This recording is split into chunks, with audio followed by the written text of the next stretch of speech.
তার তাফসীরের ভিতরে বর্ণনা করেন হযরত আসওয়াদের ইতিহাস সংক্রান্ত কথা বলতে গিয়ে বলেন, ইমাম কুরতুবী তাফসীরে কুরতুবীর 17 নম্বর খণ্ডে 261 নম্বর পৃষ্ঠার ভিতরে বলছেন, হযরত ইবনে আব্বাস রাদিয়াল্লাহু তাআলা আনহু থেকে বর্ণিত হযরত আসওয়াদ কিভাবে পৃথিবীতে আসলো। ইমাম হযরত ইবনে আব্বাস রাদিয়াল্লাহু তাআলা আনহু বলেন,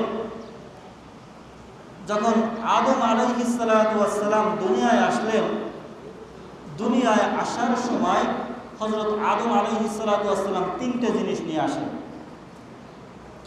একটা হলো হযরুল আসওয়াদ, যেটা রং ছিল সাদা বরফের থেকে অধিক সাদা। আরেকটা হলো হযরত মূসা আলাইহিস সালাতু ওয়াস সালামের লাঠি, যে লাঠিটার লম্বা ছিল 10 হাত পর্যন্ত লম্বা ছিল, হযরত মূসা আলাইহিস সালাতু ওয়াস সালামের সমপরিমাণ। অর্থাৎ হযরত মূসা আলাইহিস সালাতু ওয়াস সালাম আমরা ধরে নিতে পারি 10 হাত লম্বা ছিল। আরেকটি জিনিস হযরত আদম আলাইহিস সালাতু ওয়াস সালাম জান্নাত থেকে নিয়ে আসেন, সেটা হলো লোহা। কিন্তু লোহার সাথে আরো তিনটি জিনিস থাকে। একটা হলো কামারের নিহাই। নিহাই তো বোঝেন, নিহাই বলা হয় কামার যখন লোহাকে গরম অগ্নির অঙ্গারের ভিতরে দিয়ে তাপ দেয়, তাপ দেওয়ার পরে ওই লোহাটাকে একটা পাটির উপরে দেয়, যে পাটির উপরে রেখে কামার আস্তে আস্তে বাড়ায় ওইটাকে যন্ত্রে অস্ত্রে পরিণত করে। এই যার উপরে রাখে ওইটার নাম হলো নিহাই।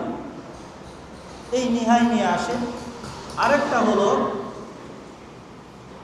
ওই লোহা ধরার জন্য একটি যন্ত্র। আরেকটা হলো হাফর। হাফর বলা হয় যেটা দিয়ে ওই লোহাকে বাড়য় অস্ত্র পরিণত করে বা যন্ত্রে পরিণত করে, ওই হাফর বলা হয়। এই তিনটে জিনিস নিয়ে আসে। তাহলে আমরা পাইলাম আমাদের মূল উদ্দেশ্য এখানে হযরত আসওয়াদ কিভাবে আসলো। আমরা পাইলাম হযরত আদম আলাইহিস সালাতু ওয়াস সালামের সাথে জান্নাত থেকে আসছে হযরত আসওয়াদ দুনিয়ায়। তাহলে হযরত আসওয়াদ আজকের কোনো দিনের কোনো পাথর নয়। এটা হযরত আদম আলাইহিস সালাতু ওয়াস সালাম যেমন প্রাচীর থেকে আসছিল, ঠিক আদম আলাইহিস সালাতু ওয়াস সালামের যেরকম প্রাচীর ইতিহাস, এই হযরত আসওয়াদের ইতিহাস তেমন প্রাচীর, অর্থাৎ জান্নাত থেকে আসছে পাথর। এখন এরপরে দুনিয়ায় আসার পরে মানুষ এই জান্নাতি পাথরে যেহেতু মানুষ একে সম্মান প্রদর্শন করতে থাকে, এই হযরত আসওয়াদকে ঘিরে তওয়াফ করতে থাকে, এইভাবে একে সম্মান প্রদর্শন চলতে থাকে। এক পর্যায়ে চলে আসে হযরত নূহ আলাইহিস সালাতু ওয়াস সালামের প্লাবন। নূহ আলাইহিস সালাতু ওয়াস সালামের প্লাবনের সময় পাথর কোথায় ছিল? হযরত তাফসীরে ইবনে কাসিরের ভিতরে 1 নম্বর খণ্ডের 433 নম্বর পৃষ্ঠার ভিতরে আসছে, যখন নূহ আলাইহিস সালাতু ওয়াস সালামের প্লাবন হয় তখন এই পাথর উঠিয়ে নেওয়া হয়। হযরত নূহ আলাইহিস সালাতু ওয়াস সালাম, এই প্লাবন তো সবারই পরিচিত আছে, জানাও আছে, তারপরে একটু টাচ দিয়ে যায়। হযরত নূহ আলাইহিস সালাতু ওয়াস সালাম ছিলেন আল্লাহ তাআলার পয়গম্বর। তিনি তার সম্প্রদায়কে সব থেকে বেশি দিন দাওয়াত দেয়, প্রায় 9,950 বছর দাওয়াত দেয়। দেওয়ার পরে মাত্র গুটি হাতে গোনা কয়েকজন মানুষ তার উপরে ঈমান আনে। 950 বছর দাওয়াত দেওয়ার পরে হযরত নূহ আলাইহিস সালাতু ওয়াস সালামের সম্প্রদায় তার উপরে বিভিন্ন রকম নির্যাতন, নিপীড়ন, অত্যাচার করতেই থাকে, কিন্তু আল্লাহর পয়গম্বর কখনো রাগান্বিত হন নাই। ধৈর্যের সাথে দাওয়াত দিয়েই চলেছেন। তিনি একমাত্রই বিশ্বাস করতেন তারা তো বোঝে না, তারা কখনো আল্লাহ তাআলা কখনো তাদেরকে বুঝ দেবেন, তারা হয়তো ফিরে আসবে। আল্লাহর কাছে কখনো তারা নূহ আলাইহিস সালাম বদদোয়া করেন নাই। এক পর্যায়ে অতিষ্ঠ হয়ে যায়, যখন সহ্য করতে না পারছে, তখন নূহ আলাইহিস সালাতু ওয়াস সালাম আল্লাহর কাছে দুহাত তুলে দোয়া করছে, হে আল্লাহ, আমি আর পারছি না, আপনি এই সম্প্রদায়কে ধ্বংস করে দেন। তখন আল্লাহ তাআলা বললেন, তুমি মরুভূমির ভিতরে, মরুভূমির মাঝ বরাবর তুমি একটা বিশাল নৌকা তৈরি করো, যে নৌকার ভিতরে তোমার পরিবার চলতে পারে। তো আল্লাহর হুকুম অনুযায়ী নূহ আলাইহিস সালাতু ওয়াস সালাম আল্লাহর হুকুম মোতাবেক একটা নৌকা বানানোর কাজ শুরু করলেন।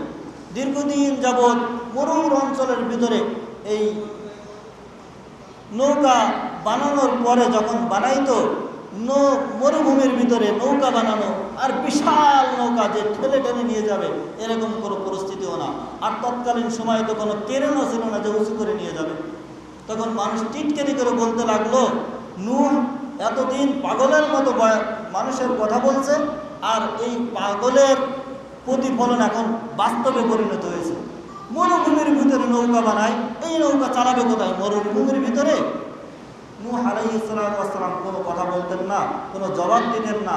মানুষরা তাকে নিয়ে হাসাহাসি করত, আর মানুষরা ওই নৌকার ভিতরে যে বাথরুম করত। তো এক পর্যায়ে নৌকা বানানোর কাজ শেষ হয়ে গেল।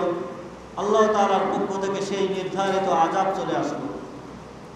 চুলার ভিতর থেকে চুলা ফেটে যে চুলার ভিতর থেকে আগুন ওঠে, সেই চুলার ভিতরতে আগুনের বিপরীত জিনিস, যেই আগুনকে নিষ্পন্ন করে দেয় পানি, আল্লাহ তাআলা চুলা ফেটে পানি দিয়ে দিলেন।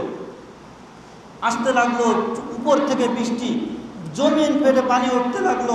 এইভাবে দীর্ঘদিন যাবৎ প্লাবিত হয়ে মহাবিশ্ব পানি আর পানি হয়ে গেল, পাহাড় সমূহ ডুবে গেল, সমস্ত একাকার হয়ে গেল।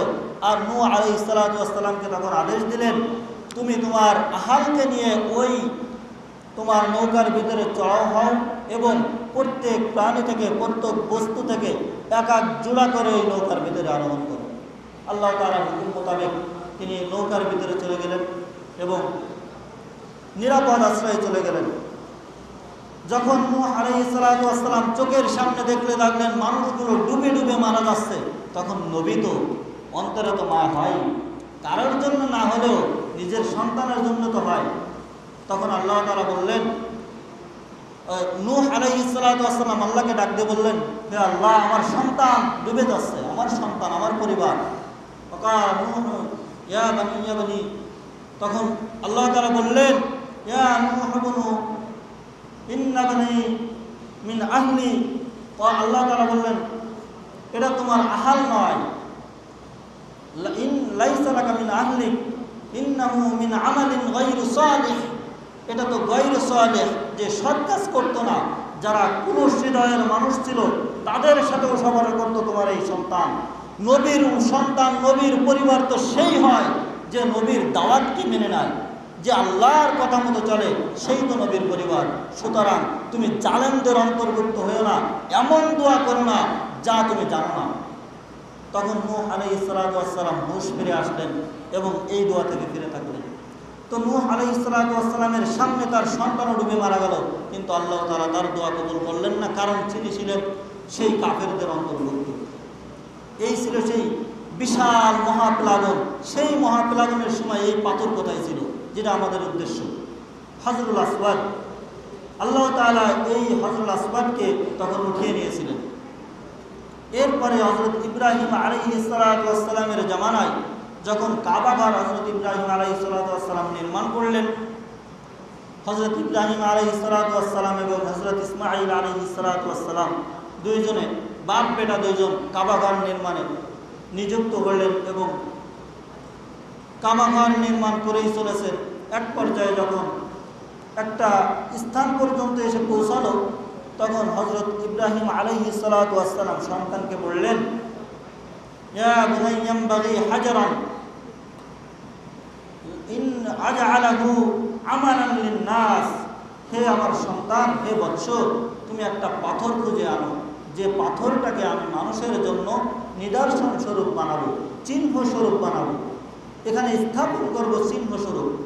তখন পিতার আদেশ ক্রমে, পিতার কথা মতো হযরত ইসমাঈল আলাইহিস সালাম পাথর খুঁজতে গেলেন। তো পাথর খুঁজতে খুঁজতে একটা পাথর নিয়ে আসলেন। নিয়ে আসার পরে ইব্রাহিম আলাইহিস সালাম বললেন, এ পাথর হবে না, এ পাথর আমার পছন্দ হয়নি, ইবগিনি গায়রাহ, তুমি আমার জন্য অন্য আরেকটি পাথর নিয়ে আসো। তো তখন হযরত ইসমাঈল আলাইহিস সালাম পিতার কথা মতো আরেকটি পাথর খুঁজতে গেলেন। তো খুঁজতে খুঁজতে খুঁজতে খুঁজতে আরেকটি পাথর নিয়ে আসলেন। আসার পরে ফিরে এসে দেখে হযরত ইব্রাহিম আলাইহিস সালাম সেই স্থানেই একটা পাথর বসিয়ে দিয়েছেন। এখন ইসমাইল আলাইহিস সালাতু ওয়াস সালাম পিতাকে জিজ্ঞেস করে, এই পাথর আপনি কার থেকে নিলেন, আপনি কোথায় পেলেন, এই পাথর আপনাকে কে দিয়েছে? তখন ইব্রাহিম আলাইহিস সালাতু ওয়াস সালাম জবাব দিলেন, মাল্লাম ইয়াকিনলি ইলাই, যে ব্যক্তি, যে সত্তা আমাকে তোমার উপর নির্ভর করি নাই, ওই সত্তাই আমাকে এই পাথর দিয়েছে, অর্থাৎ আল্লাহ তাআলা আমাকে এই পাথর দিয়েছে। এটা আসছে তাফসিরে ইবনে কাসিরের ভিতরে 1 নম্বর খণ্ডের 433 নম্বর পৃষ্ঠায়। আরেকটি বর্ণনায় আসছে, যখন ইব্রাহিম আলাইহিস সালাতু ওয়াস সালাম পাথর নিযুক্ত করতে চাইলেন, তখন আল্লাহ তাআলা জিবরাইলের মারফতে হযরত জিবরাইল আলাইহিস সালাতু ওয়াস সালাম ইব্রাহিম আলাইহিস সালাতু ওয়াস সালামকে বলেন, হে ইব্রাহিম, আল্লাহর পক্ষ থেকে আপনার জন্য আমার কাছে একটা আমানত আছে সংরক্ষিত, আমি সেই আমানতটা আপনার কাছে বুঝে দিতে চাই। তো তখন ওই আমানতটাই হলো সেই জান্নাতি পাথর হজরুল আসওয়াদ। হজরত ইব্রাহিম আলাইহিস সালাতু ওয়াস সালাম এর কাছে তখন হজরত জিবরিল আমিন ওই পাথরটিকে হজরত ইব্রাহিম আলাইহিস সালাতু ওয়াস সালামের কাছে দিলেন এবং তিনি তার যথাস্থানে নিযুক্ত করে দিলেন। তো হজরত ইব্রাহিম আলাইহিস সালাতু ওয়াস সালাম পর্যন্ত এই পাথর পাওয়া গেল, কিভাবে আসলো কাবা ঘরে স্থাপন করার ক্ষেত্রে। এখন আসেন, এরপরে হজরত মুহাম্মদ সাল্লাল্লাহু আলাইহি ওয়াসাল্লাম এর জামানায়, তখন তিনি নবুয়ত পান নাই, এর আগেই কুরাইশ বংশরা কাবা ঘরকে পুনর্নির্মাণ করলেন। কাবা ঘর মোট 10 বার পুনর্নির্মাণ করা হয়। হজরত কুরাইশ বংশরা নির্মাণ করার পরেও হযরত রাসূল করিম সাল্লাল্লাহু আলাইহি ওয়াসাল্লামের ইন্তেকালের পরেও কাবা ঘর পুনর্নির্মাণ করা হয়। তো যখন কাবা ঘর রাসূল করিম সাল্লাল্লাহু আলাইহি ওয়াসাল্লামের জামানায় যখন কাবা ঘর পুনর্নির্মাণ করা হয়, তখন কুরাইশ বংশরাই নির্মাণ করতেছিল। তো হজরুল আসওয়াদ রাখার স্থান পর্যন্ত তো সব গোত্রই একত্রিত সমন্বয়ে সবাই সমানভাবে কাজ করে চলেছেন, নিরলসভাবে কাজ করে হজরুল আসওয়াদ রাখা পর্যন্ত সবাই সমানভাবে কাজ করছে। যখন হজরুল আসওয়াদ রাখার সময় চলে আসলো, তখন প্রত্যেক গোত্র ওই হজরুল আসওয়াদ রাখার জন্য উদ্গ্রীব হয়ে পড়ল। প্রত্যেক গোত্র তারা মনে করত, আমি যদি রাখতে পারি, এই গোত্র যদি রাখতে পারে, তাহলে সব থেকে সম্মানী গোত্র হবে এটা। তাই সবাই নিজেদের ভিতরে তর্কে বিতর্কে লিপ্ত হয়ে গেল, নিজেদের ভিতরে এমনকি ঝগড়া বিবাদে লিপ্ত হয়ে গেল, এক পর্যায়ে মারামারির পর্যায়ে চলে যায়। তখন কে রাখবে এই পাথর তার স্থানে? তারা একটা সিদ্ধান্ত উপনীত হলো। সিদ্ধান্তটা হলো, যখন কালকে ফজরের সময় যে ব্যক্তি সর্বপ্রথম মসজিদে এই পথ দিয়ে প্রবেশ করবে, এই ব্যক্তি হবে ফয়সাল, অর্থাৎ এই ব্যক্তি হবে বিচারক যে এই পাথরটি কে ওই স্থানে রাখবে। তা আল্লাহর কি অশেষ করুণা, ফজরের সময় সর্বপ্রথম আমাদের নবী হযরত মুহাম্মদ সাল্লাল্লাহু আলাইহি ওয়াসাল্লামই আগমন করলেন ওই রাস্তা দিয়ে।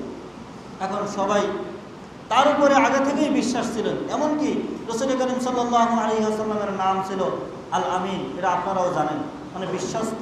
সর্বশ্রেণীর লোক তাকে আমিন, বিশ্বস্ত, এই খ্যাতনামা দিয়েছিলেন, এই নামেই রাখতেন, বিশ্বস্ত নাম। তো সবাই এই তার ফয়সালা মানতে, তাকে বিচারক মানতে কারোর কোনো দ্বিমত ছিল না।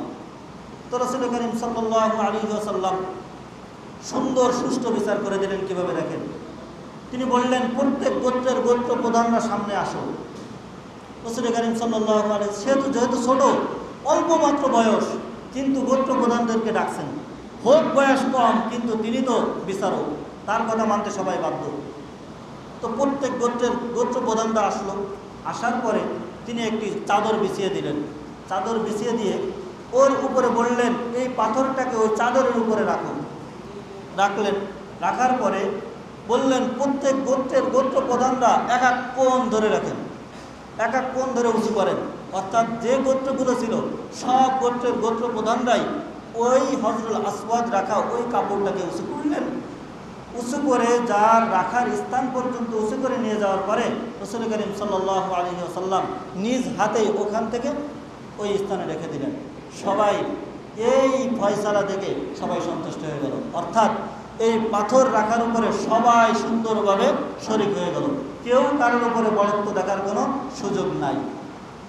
এই হলো হযরতুল আসওয়াদ কাবার স্থানে রাখা পর্যন্ত, এই আসা পর্যন্ত এই ছিল ইতিহাস। সর্বপ্রথম আসছে জান্নাত থেকে আদম আলাইহিস সালাতু ওয়াস সালামের সাথে অবতরণ করছে, এরপরে ইব্রাহিম আলাইহিস সালাতু ওয়াস সালাম, নূহ আলাইহিস সালাতু ওয়াস সালামের পিলাদনের সময় আল্লাহ তাআলা সংরক্ষণ রাখছিল, রাখার পরে ইব্রাহিম আলাইহিস সালাতু ওয়াস সালাম কাবা নির্মাণের সময় আবার পুনর্নির্মাণের সময় সেটাকে আবার দিয়ে দেন। এরপরে হযরত মুহাম্মদ সাল্লাল্লাহু আলাইহি ওয়াসাল্লামের হাত ধরে হযরতুল আসওয়াদকে সেই রুকনের স্থানে রাখা হয়। তো হযরতুল আসওয়াদের ফজিলত কি? এই যে সবথেকে বড় ফজিলত তো হলো এটাই যে এটা একটা জান্নাতি পাথর। আমরা দুনিয়ায় বসে থেকে আল্লাহর কোটি কোটি নাফরমানি করে, তার খেয়ে, তারপরে তার জমিনে চলে, তার দেওয়া অক্সিজেন গ্রহণ করে, তার নাফরমানি করেও জান্নাতি একটা পাথর দেখার সৌভাগ্য হয়, এর থেকে আর কত বড় নিয়ামত হতে পারে? সবথেকে বড় ফজিলত তো এটাই। কিন্তু আরো বড় ফজিলত এটাও, হযরত ইবনে আব্বাস রাদিয়াল্লাহু তাআলা আনহু বলেন, যে ব্যক্তি, রাসূল সাল্লাল্লাহু আলাইহি ওয়াসাল্লাম বর্ণনা করেছেন, যে ব্যক্তি হজ করতে গেল এবং হযরতুল আসওয়াদকে ধরে চুম্বন করল, সে যেন একদম ভূমিষ্ঠ হলো। যে সন্তান মাত্র মায়ের গর্ভ থেকে ভূমিষ্ঠ হয়ে দুনিয়ায় আসলো নিষ্পাপ হয়ে, সে যেন এমন ব্যক্তিতে পরিণত হয়ে গেল। অর্থাৎ হযরতুল আসওয়াদে চুম্বন করলে, স্পর্শ করলে সে একদম নিষ্পাপ হয়ে যায়, তার গুনাহকে চুষে নেয় হযরতুল আসওয়াদ। এছাড়া আরো অনেক ফজিলত আছে। আরেকটা বিষয় হলো রুকনুল ইয়ামানি। রুকনুল ইয়ামানি হলো হযরতুল আসওয়াদ, রুকন মোট 4টে আছে। একটা হলো রুকনুল হযরতুল আসওয়াদ, একটা হলো রুকনুল শিমাল, যেটা হলো উত্তর দিক, কাবা ঘরের উত্তর দিক। আপনারা এই পিছনে মানচিত্র আছে, একটু খেয়াল করলে হয়তো বুঝতে পারবেন। রুকনুল ইয়ামানি যেটা রুকনুল কাবা হযরতুল আসওয়াদ যে কোণটায় রাখা, ওটা হলো দক্ষিণ পূর্ব কোণ, ওখানে হযরতুল আসওয়াদ রাখা। এরপরে রুকনুল শিমাল যেটা হলো উত্তর কোণ, আরেকটা হলো রুকনুল মাগরিব পশ্চিম কোণ, পশ্চিম দিক, কাবা ঘরের পশ্চিম দিক। আরেকটা হলো রুকনুল ইয়ামানি যেটা হলো ইয়ামানের দিক, আপনারা বলতে পারেন সেটা হলো পূর্ব দিকও বলতে পারেন। তো এই রুকনুল ইয়ামানিটা এখানে আলাদাভাবে বর্ণনা করার কি দরকার? এখানে একটা ফজিলত আছে, এই কারণেই এখানে বর্ণনা করার উদ্দেশ্য। ফজিলতটা হলো, হযরত ইবনে ওমর রাদিয়াল্লাহু তাআলা আনহু বলেন, রাসূল করিম সাল্লাল্লাহু আলাইহি ওয়াসাল্লাম যখন তওয়াফ করতেন, তওয়াফ করে হযরতুল আসওয়াদ এবং রুকনুল ইয়ামানির মাঝ বরাবর যখন আসতেন, তখন একটি দোয়া পড়তেন। আর ওইখানে তওয়াফের সময় ওই দোয়াটাই কবুল করা হয়, যে দোয়া করবে সেই দোয়াই কবুল হয়ে যাবে। তো এই দোয়াটা ছিল রব্বানা আতিনা ফিদ দুনিয়া হাসানাতাও ওয়া ফিল আখিরাতি হাসানা ওয়া কিনা আযাবান নার, এই দোয়াটা করতেন। তো আমরা যাদের তৌফিক হয় হজ করতে যেতে, সবাই তো আল্লাহ তাআলা তৌফিক দেন না, যাদের তৌফিক হয় তারা ওখানে যে এই দোয়াটা করতে ভুলবো না। রাসূল করিম সাল্লাল্লাহু আলাইহি ওয়াসাল্লাম নিজেই করতেন। এরপরে আসছে জমজম কূপ। জমজম কূপের ইতিহাস তো বিশাল ইতিহাস, যে ইতিহাস তো সবাই জানাই, তারপরে একটু টাচ দেই। সেই ইতিহাস হলো, হযরত ইব্রাহিম আলাইহিস সালাতু ওয়াস সালামের ৮৬ বছর বয়সে একটা সন্তান হয়, যে সন্তান হলো ইসমাঈল আলাইহিস সালাতু ওয়াস সালাম। এই বৃদ্ধ বয়সে সন্তান কেউই আশা করত, তারপরেও তিনি নিরাশ হন নাই, আল্লাহর কাছে দোয়া করলেন, আল্লাহ তাআলা সন্তান দিলেনও।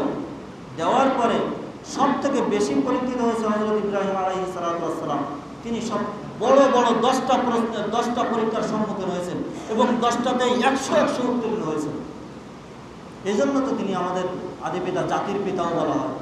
জাতির পিতা বলা হয় মানে মুসলিম জাতির পিতা তো হযরত ইব্রাহিম আলাইহিস সালাতু ওয়াস সালাম।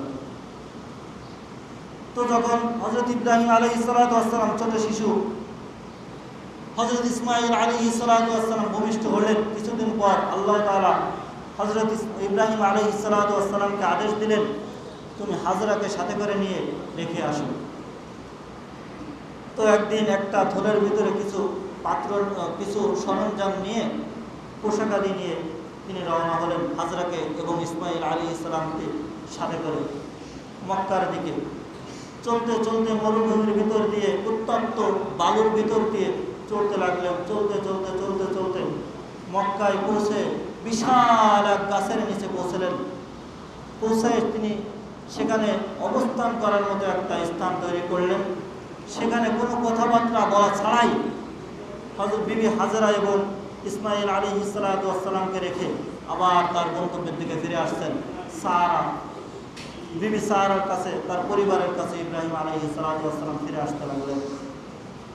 তখন হযরত হাজরা ইব্রাহিম আলাইহিস সালাতু ওয়াস সালামের পিছ কিছু দূর অনুসরণ করলেন। করার পরে কিছু দূরে আসার পরে কোনো কথা যখন বলতেছে না, ডাকতেছে কোনো উত্তর নাই। তখন একটা কথা বিবি হাজরা বললেন, আপনি আমাদেরকে কার কাছে রেখে যাচ্ছেন? তখন ইব্রাহিম আলাইহিস সালাতু ওয়াস সালাম ছোট্ট একটা উত্তর দিলেন, আল্লাহর কাছে। ব্যাস, এতটুকুই যথেষ্ট ছিল। বিবি হাজরা এতটুকু উত্তর পেয়ে বুক ভরা, আকাশ ভরা আশা নিয়েই, সমস্ত ভয় উপেক্ষা করে, সমস্ত প্রতিকূলতা উপেক্ষা করে তিনি একথা বললেন, আল্লাহ আমার জন্যই যথেষ্ট বলেই তিনি ফিরে আসলেন। ফিরে আসে তার কাছে ছিল একটা পানির মস্ক, চামড়ার তৈরি, তার ভিতরে পানি থাকে। এই পানি খাইতেন, আর খাওয়ার কারণে তার বুকে দুধ হতো। আর ইসমাঈল আলাইহিস সালাতু ওয়াস সালাম ওই দুধ খেয়ে জীবনযাপন করতে লাগলো। একসময় পানি ফুরিয়ে যায়। ফুরিয়ে যাওয়ার কারণে তিনি আর পানি খাইতে পারেন না, আর বুকের দুধও শুকিয়ে যায়। তখন পানি পাবে কোথায়? হযরত হাজরা তখন ছুটে গেলেন, হয়তো বা এদিকে কোথাও আমি মানুষ পাইব, তাদের কাছ থেকে জিজ্ঞেস করে নেব এখানে পানি আছে কোথাও। তিনি ছুটে গেলেন, যে সাফওয়ার পাহাড়ের উপরে যে দেখেন কোথাও কেউ নাই, হাহাকার মরুভূমি, কেউ নাই। তিনি নিরাশ হয়ে আবার সন্তানের কাছে ফিরে আসলেন। এই সন্তান কি অবস্থায় আছে ফিরে দেখতে আসলেন, ঠিক আগের মতোই আছে, প্রাণ যায় অবস্থায় ইসমাঈল আলাইহিস সালাতু ওয়াস সালাম ক্ষুধায়। তখন আবার মনে করলেন, আমি যদি মারওয়া পাহাড়ে যাই তখন হয়তোবা পানি পাবো, ওখানে কোনো মানুষ পাবো, তাদের থেকে আমি পানি খোঁজ সন্ধান নিতে পারবো। তিনি ছুটে গেলেন আবার পানির জন্য মানুষ খোঁজে, যে দেখেন কেউ নাই। আবার সাফওয়া পাহাড়ে আসলেন, ছুটে আসলেন। একটা থেকে আরেকটা, যারা হজ করতে গেছেন তারা হয়তো জানেন যে তার একটার দূরত্ব কত দূর এবং সেখানে কত উঁচু পাহাড় ছিল। এইভাবে 7 চক্কর সাফা মারওয়া করতে লাগলেন। কোথাও কোনো পানি নাই, পানির ব্যবস্থা করতে পারলেন না। আল্লাহ তাআলা এরপরে বিবি হাজরা তখন আল্লাহর দিকে রুজু হয়ে বললেন, সাহায্যকারী কি আছেন? থাকেন, আমাকে সাহায্য করুন। আল্লাহর পক্ষ থেকে জিবরিল নাজিল হলো। জিবরিল পায়ের আঘাতে জমিন ফেটে যে পানি উদ্গীর হতে লাগলো। তখন বিবি হাজরা ফিরে এসে দেখেন পানি চলে যাচ্ছে। তখন তিনি খুঁজতে লাগলেন, বিভিন্ন জায়গায় খুঁজে গর্ত করতে লাগলেন পানি সংরক্ষণ করার জন্য। রাসূল করিম সাল্লাল্লাহু আলাইহি ওয়াসাল্লাম বলেন, সেদিন যদি বিবি হাজরা ওই গর্তগুলো না করতেন, হয়তোবা দুনিয়া আবার নতুন করে প্লাবিত হয়ে যেত ওই পানির ফোয়ারা উঠতে। তো এই ছিল সেই জমজম কূপ। ওইখান থেকে এই যে পানি ওঠা শুরু হয়, এখন পর্যন্ত প্রতি সেকেন্ডে বিজ্ঞান যারা গবেষণা করে তারাই বলে, যারা ওখান থেকে পানি উঠায়, প্রতিদিন প্রতি সেকেন্ডে প্রায় 1000 লিটার পানি উঠানো হয়। তারপরেও কিঞ্চিত পরিমাণ পানি সেখান থেকে কমে না। এই হলো জমজম কূপ। আর এই কূপের পানির ফজিলত কি? ছোট্ট একটা কথাই বলি। এই পানির ফজিলত রাসূল করিম সাল্লাল্লাহু আলাইহি ওয়াসাল্লাম বললেন যে এই পানি যদি কোনো ব্যক্তি যে নিয়াতে পান করে, আল্লাহ তাআলা তার সেই নিয়াতকে পূর্ণ করে দেবেন। এই হলো জমজম কূপের পানি। একবার ইবনে ওমর রাদিয়াল্লাহু তাআলা আনহুর কাছে জমজম কূপের পানি দেওয়া হলো। তো তখন তো ওই কথাই বলা আছে, তার জানাইও আছে যে রাসূল সাল্লাল্লাহু আলাইহি ওয়াসাল্লাম এই কথা বলছেন। তখন তিনি নিয়ত একটু সময় বেশি হয়ে যাচ্ছে আপনাদের কাছে, একটু সময় শেষ দিচ্ছি, কেউ কিছু মনে করবেন না, শেষ করে দিচ্ছি 2-1 মিনিটের ভিতরে। তো তখন ইবনে ওমর রাদিয়াল্লাহু তাআলা আনহু তখন এই কথা মনে করলেন, যেহেতু রাসূল করিম সাল্লাল্লাহু আলাইহি ওয়াসাল্লাম এই কথা বললেন যে যে নিয়তে পান করবে তার সেই নিয়ত আল্লাহ তাআলা কবুল করবেন এবং পূর্ণ করে দিবেন, তখন সেই মনে মনে একটা নিয়ত করে পানিটা পান করলেন। তো পান করার পরে তাকে জিজ্ঞেস করা হলো, আপনি কি নিয়তে পান করলেন? মানে এটা একটা শিক্ষা দেওয়ার জন্য আমি ঘটনাটা বলতেছি। তিনি বললেন, কিয়ামতের এই বিভীষিকাময় হবে, মানুষের পিপাসার্তর শেষ থাকবে না, মানুষ হাহাকার করবে কোথায় পানি পাওয়া যায়, একমাত্র পানির নিয়ে বসে থাকবেন আমাদের নবী হযরত মুহাম্মদ সাল্লাল্লাহু আলাইহি ওয়াসাল্লাম, তার কাছে গিয়ে পানি পাওয়া যাবে। তো আর তো কোথাও পানি পাওয়া যাবে না, সেই দিনটা হবে 1000 বছরের থেকেও বেশি। মানুষ এই বিভীষিকাময় পানি কোথায় পাবে? তখন আমি আল্লাহর কাছে দোয়া করছি, আল্লাহ আমি এই যে পানি এখন পান করলাম, কিয়ামতের ওই বিভীষিকাময় যেন আমার এই তৃষ্ণার সময় যেন আমার তৃষ্ণা নিবারণ হয়ে যায় এই পানির মাধ্যমে। বুঝলেন তাদের চিন্তাধারা কোথায় ছিল আর আমাদের চিন্তাধারা কোথায়? তারা চিন্তা করে কিয়ামতের এই বিভীষিকাময়ে আমি কিভাবে পিপাসার অবস্থায় পিপাসা তৃষ্ণা নিবারণ করতে পারি, আর আমার চিন্তাধারা কি হয়, আল্লাহ আমার জন্য আমার অমুক রোগ হয়েছে, আমার এই রোগ থেকে সেবা দান করো, হে আল্লাহ আমার এমন সম্পদ প্রয়োজন, আমি বিশাল ইসে আটকে গেছি, তুমি আমার এই আটকা থেকে ছাড়িয়ে দাও। আমাদের কথায় আছে না, যার যেখানে ব্যথা তার সেখানে হাত। তার ব্যথাটা ছিল কিয়ামতের ওই সেখান থেকে পার হলেই তার সফলতা মনে করে, আর আমরা সফলতা মনে করি দুনিয়ায় সফলতাকে। তো আমরা জমজম কূপের পানি যখন পাবো তখন বিভিন্ন যার যে নিয়াত আছে সেই নিয়াতে পান করবো, এদিকটায় খেয়াল করবো। এটা উদ্দেশ্য যে তাদের নিয়ম ও তাদের নিয়াত কেমন ছিল, তাদের দৃষ্টিভঙ্গি কেমন ছিল। তো এই হলো হজ যারা করতে যাবে তাদের জন্য কিছু কিছু দিক নির্দেশনা। একটা হলো হজরুল আসওয়াদ, সেখানে যে কিছু কিছু আমল আছে, তারা প্রত্যেক ব্যক্তি হজ করার ক্ষেত্রে খেয়াল করব, চেষ্টা করব সেখানে হজরে আসওয়াদটাকে ছুঁয়ে দেখা, যদি না পাই দূর থেকে এইভাবে সালাম দিলেও সেই ছোঁয়ার সওয়াব পাওয়া যাবে। আরেকটা হলো রুকনুল ইয়ামানি, যেটা বললাম, যেখানে থেকে আমরা দোয়া করব, একটা দোয়া, রব্বানা আতিনা ফিদ দুনিয়া, সবাই জানে মনে হয়, রব্বানা আতিনা ফিদ দুনিয়া হাসানাতাও ওয়া ফিল আখিরাতি হাসানাতাও ওয়া কিনা আযাবান নার। হে আল্লাহ আপনি আমাদের দুনিয়া এবং আখিরাতে কল্যাণ দান করেন এবং জাহান্নাম থেকে আমাদেরকে রক্ষা করেন। এই হলো দোয়ার অর্থ। আরেকটা হলো জমজম কূপ। এই জমজম কূপ সেখানে যেয়ে আমরা পানি সংগ্রহ করে আমাদের যে যে নিয়াত আছে সেই নিয়াতে আমরা পান করব। এই হলো হজে যাওয়ার পরে কিছু কিছু দিক নির্দেশনা। এছাড়া আরও আছে, পরে ধাপে ধাপে আমরা আলোচনা শুনব।